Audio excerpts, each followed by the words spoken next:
I'm going to talk a little bit about the philosophy behind my work at Office of Mobile Design, and then show you some examples, and hopefully a couple movies and clips so you can really understand what it is in which I do. Anyone who lives in Los Angeles is on some level aware of issues of mobility. At the risk of restating the obvious, getting around requires vehicles. As an architect and Angelino, I have been consumed with the question of what kind.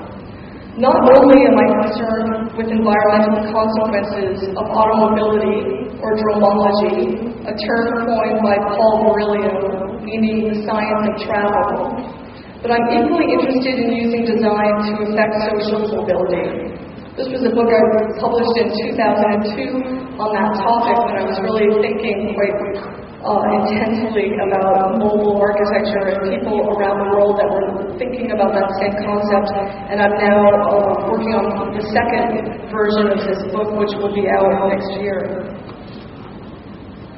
In fact, you can say that my preoccupation with devising mobile structures grew out of my family's own economic history, as well as my everyday life in Los Angeles. While this is a typical day driving down the freeway, similar, I'd say, to Bombay, slightly different, larger cars, but a similar concept. My grandfather had a hot dog cart in New York, and 2 generations later, while putting myself through graduate school at SciArc, I did as well. So it was not a leap, but a logical move when I founded Office of Mobile Design in 1998 as a way to actively engage in designing non-permanently sited structures that move across and rest lightly upon the land. And this image is my studio in downtown Los Angeles, where I spent about 5 years living and working adjacent to a very active train yard. And when the trains would couple together, the entire building would shake and move. So we're constantly reminded of the type of work that we were doing.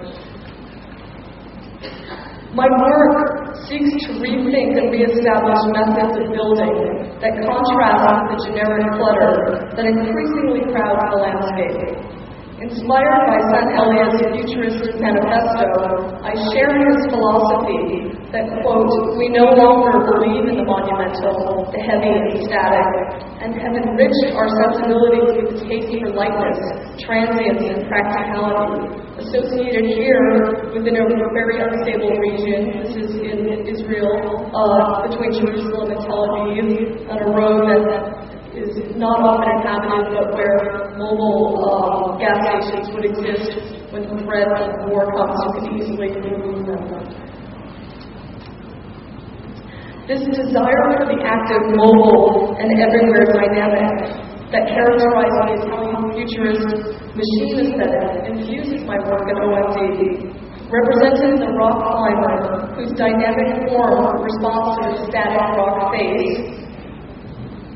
The smooth versus the striated is described by Deleuze and Guattari in their book Nomadology, the War Machine. And while architecture's purpose remains constant, providing shelter from the natural elements and community among its inhabitants, mobile and portable structures herald the dawn of the age of new nomadism. The applications and uses are limitless. These buildings have no borders. Diversity of material palette, design style, and transportation method are varied. This is an image of Buckminster Fuller, very famous image with a Maxium house, which he was constructed in the 1950s, and a more recent image from an artist whose work was thinking about Fuller and thinking about new types of communities or reinventing what we Americans describe as trailer parks. And mobile architecture then can be defined not merely in terms of movable structures, but rather as a way of intelligently inhabiting a specific environment at a specific time and place in a way that better reacts to increasingly frequent social and environmental shifts. These fluvial forms are expressed best in the extreme sports world, where surfers meld with breaking surfaces, where the sea becomes a form giver. or the intuition and innovation of a skateboarder working off the urban infrastructure. Clearly Los Angeles in those images. The information age whets our appetite for the exploration of the unknown. We are inquisitive social beings and innate explorers of the universe. We are standing at a new threshold of curiosity and movement. Biological and technological advancements reveal themselves in our everyday lives, echoing prophecies and environmental visions from American folk science fiction. Architecture today rolls, flows, inflates, breathes, expands, multiplies, and contracts, finally hoisting itself up, as Archigram predicted at the end of the 1960s, to go in search of its next user. And these images should be familiar to most of the architecture students here from Archigram's Walking City and Michael Webb's Pushable of private mobile structure, something that I've always found fascinating. And then some more contemporary images. I think this is an image of Wally Wyman's Airstream and compact hotel spaces in Japan. Obviously, our technology, our mobile devices, our communication devices are becoming smaller, more compact. This image, I think, is pretty much summing up my lifestyle. This is my office. This is the world in which I exist in. And obviously, the communication devices have become smaller, more compact, and we exist on so many different levels and so many planes simultaneously. We're in Bombay for one moment and in Kuala Lumpur the next, and the clients or the contacts that we deal with daily don't necessarily have an understanding of the place in which we practice. And the technology, as it's becoming smaller, it's becoming more possibly embedded within our skin, within our brains.